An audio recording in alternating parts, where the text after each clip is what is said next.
NHL regular season recap, night 82, another 13 games tonight, and Buffalo and Montreal are the unlucky ones that get it started from the car because I can't look at the stats and the camera at the same time, but I know Devin Levi was very good in this one. He stopped 31 of 32, while Jake Allen stops just 32 of the 37 that he faced. It's a 6-1 victory in favor of the Sabres, who needed one in a big way. Again, I don't know that this team still has they have playoff aspirations. I don't think they're getting there. A big night from both Tage Thompson and Jeff Skinner. Skinner with, I believe, a goal and 3 assists. Thompson with 2 goals and an assist. It's a very good night for Buffalo. Again, a 6-1 final. Not a great night from Allen or the Habs at all, but those happen once in a while. The Blackhawks visiting the New York Rangers, and are we really surprised who ended up winning this game? It's the Rangers by a final score of 4-1. Goals here from Panarin, Kreider, Trouba, and Jimmy Vesey. Colin Blackwell with the 1 goal for the Blackhawks. It was a pretty nice one at that, but just not quite enough from them. Shesterkin faces just 22 shots, stops 21 of them. Mrazek faces 32 and stops 28 in the losing effort for the Blackhawks. The Blue Jackets visiting Philadelphia, and it was a good night for Travis Konechny, but the rest of the Flyers team was kind of absent in this one. Sam Ersson also pretty good, though. He stops 26 of 28. Daniil Tarasov, though, unbelievable tonight, stopping 39 of 41. The Flyers overall had a good performance, but just not able to finish anything unless your name was Travis Konechny. For the Blue Jackets, it's 2 goals in the third period that forces OT from Damon Severson and Jake Bean. We head all the way to a shootout where Johnny Gaudreau scores the first and only goal, sealing the victory for Columbus. It's a 3-2 victory. They remain in 8th in the Metro despite this one. But again, the Flyers continue to start sliding down these Metro Division standings. It's a bit worrisome if you are a Philadelphia fan. The Pittsburgh Penguins taking on the Boston Bruins in a battle of black and gold, and it's a crazy first period in particular in this one. 5 goals in the first 7 minutes put the Penguins up 3-2. Lars Eller adds a 6 to make it 4-2 Pens with about 4 minutes to play in the first. In the second, Jeff Carter makes it 5-2 before Morgan Geekie and Jake DeBrusk cut the lead down to 1 to head into the third, where Brad Marchand ties the game just 3 minutes in. But with about 9 minutes to play, Sidney Crosby buries one on the power play, making it 6-5. And for, I think, the longest span in the game, there was no more goals, and the Penguins hang on by a thread to win this one, 6-5. Neither goalie great. Jeremy Swayman just 29 of 35, Nedeljkovic 24 of 29. Rare to see both these guys having numbers this bad, but just a really heavy offensive night, and the Penguins come out on the better end of it. The Flames taking on the Nashville Predators, and another wild first period in this one. On the surface, you would not expect a high-scoring game, but when you learn that Dan Vladar's in net, maybe you expect a little bit different, but it's UC Saros who has the struggle some night. In the first period, Connor Zary, Blake Coleman, Philip Forsberg, Nazem Kadri, Colton Sisson, and Rasmus Anderson all find the score sheet. In the second, it's Noah Hannafin with the lone goal for the Flames in that frame, and then in the third, Michael McCarron and Yegor Sharangovich top things off. It's a 6-3 final in favor of Calgary. I wouldn't go as far as saying they dominated the Preds, but they do outshoot them 39-32, and they force the pull for UC Saros after the second period, giving up 5 goals on 25 shots. Vladar was not bad in this one. He gives up 3 on 32, one of his better games of the season to this point. It's a big one for Calgary as they continue to look to climb the Pacific Division standings. The Vancouver Canucks taking on the St. Louis Blues, and this one ended up being a pretty low-scoring one. Both Thatcher Demko and Jordan Binnington very, very strong. A goal in each period. In the first, Connor Garland get things opened up about 2 minutes in, making it 1-0 Vancouver. In the second, it's Colton Parayko with his 7th of the year, making it a 1-1 game. Robert Thomas and Jordan Kyrou assisting on that one. And then in the third, Robert Thomas gets a goal of his own from Scott Perunovich and Pavel Buchnevich, makes it a 2-1 game, and that's how the final score would stand. Again, Demko and Binnington, both very good. Binnington goes 25 for 26, a .962 save percentage, while Demko goes 30 for 32, good for a .938 save percentage in the losing effort.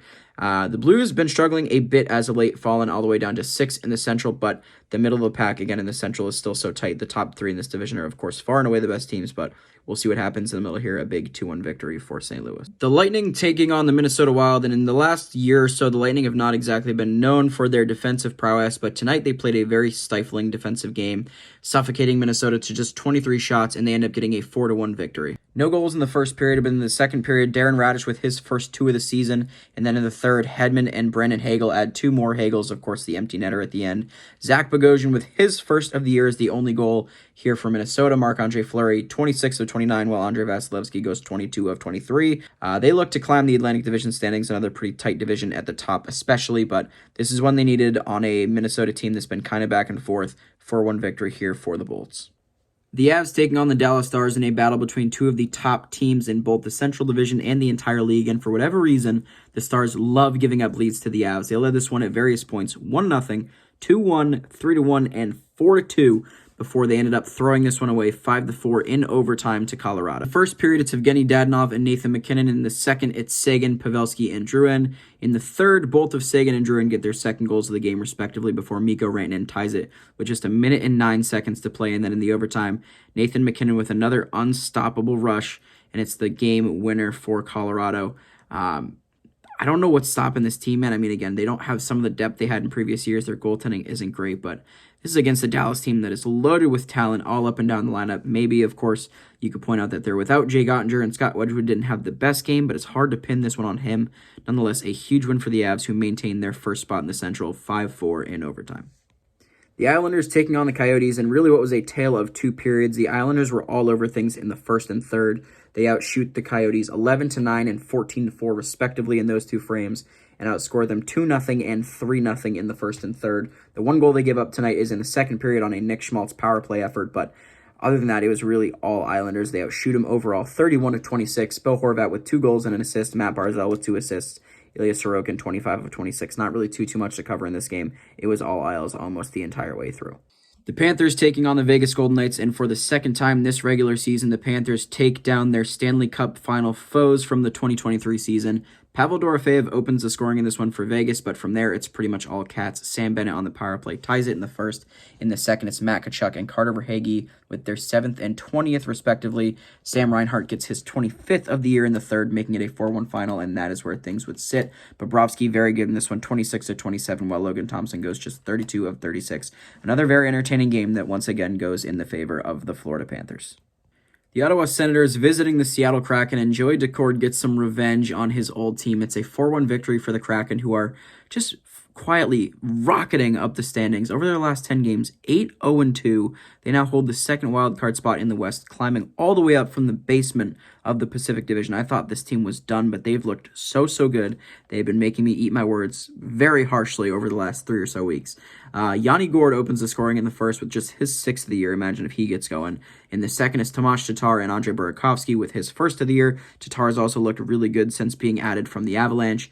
In the third, Parker Kelly does break the shutout bid for Daccord, but Vince Dunn with the empty netter makes it a 4-1 final. Jonas Korpisalo, not terrible in this one, but not quite good enough. Definitely not better than Joey Daccord. He stops 24-27. Daccord goes 32 for 33, a .970 save percentage. The Seattle team's rolling, man. There's not really much else to say. The Red Wings visiting the LA Kings, and this one did not look promising for the Wings early on. The Kings score 2 in the first 4 minutes and 18 seconds. The first from Adrian Kempe, the second from Matt Roy, making it 2-0 very early on. No more goals in the first. In the second, though, the Wings bring it back. It's Robbie Fabry with his 10th and Jeff Petrie with his 2nd, making it a 2-2 game. Headed to the third, where Robbie Fabry gets his 2nd of the game, 11th of the year, and Adrian Kempe gets his 14th of the season, 2nd of the game, making it 3-3. We head to overtime, where nothing is solved, but in the shootout, it is Lucas Raymond and Patty Kane with the 2 goals, 2 stops from Alex Lyon, who made 40 others throughout the night. He was really good tonight. It's a 4-3 shootout win for the Red Wings, who needed one very desperately. The Jets visiting the Sharks in the final game of the night, and it's a good thing that Connor Hellebuck was very good because Mackenzie Blackwood was also. Alex Barabanov opens the scoring in the second, about halfway through with his 3rd of the year, but Morgan Barron ties it just over a minute later from Pionk and Brendan Dillon. We head to the third, tied at 1, where Gabe Vilardi, just 3 minutes in, scores on the power play, his 8th of the year from Scheifele and Ehlers, and this would hold up as the game winner. Connor Hellebuck on this one, again, very good, 27 of 28. Mackenzie Blackwood also pretty good, 28 of 30. Both of these guys well above a .920 save percentage, but the Jets able to hold on for the victory. And that's it for NHL regular season recap. Night 82, we'll talk to you guys tomorrow for a much smaller slate on a Friday evening. Talk to you then.